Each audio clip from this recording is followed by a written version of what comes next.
Now, what's the expectation from the industry? Number one is to shift from reliance on ISRO for business to build globally competitive full stack solution. Now, I say that because still today, many companies are saying, when will ISRO give me business? That's fine.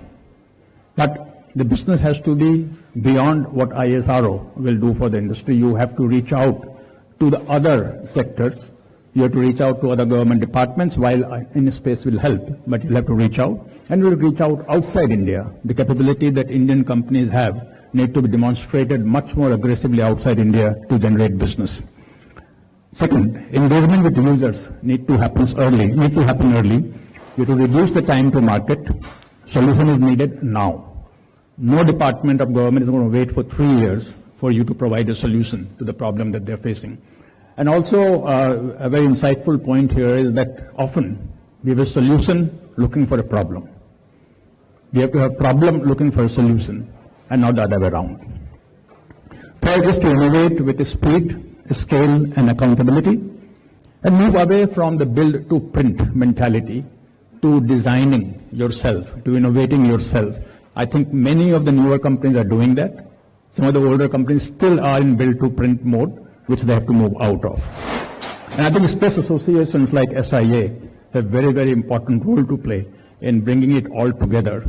We have SIA, ISPA, which are space-focused. We have CIA and FICCI, which are more general. And I think the combination of these four, along with Geospatial World, the 5 associations that we work with very closely in space, would help us to put the whole thing together.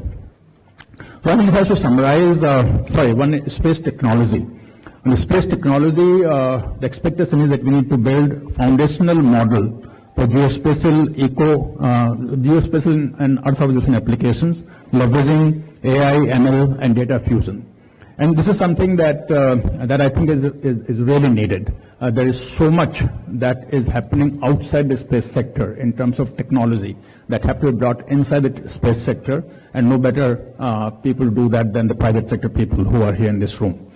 Also, desire to bring NAVIC in mainstream. NAVIC is a very powerful infrastructure that we have, which is going to get more powerful over the next 2 years with new launches, and how to bring it into civilian application through technology.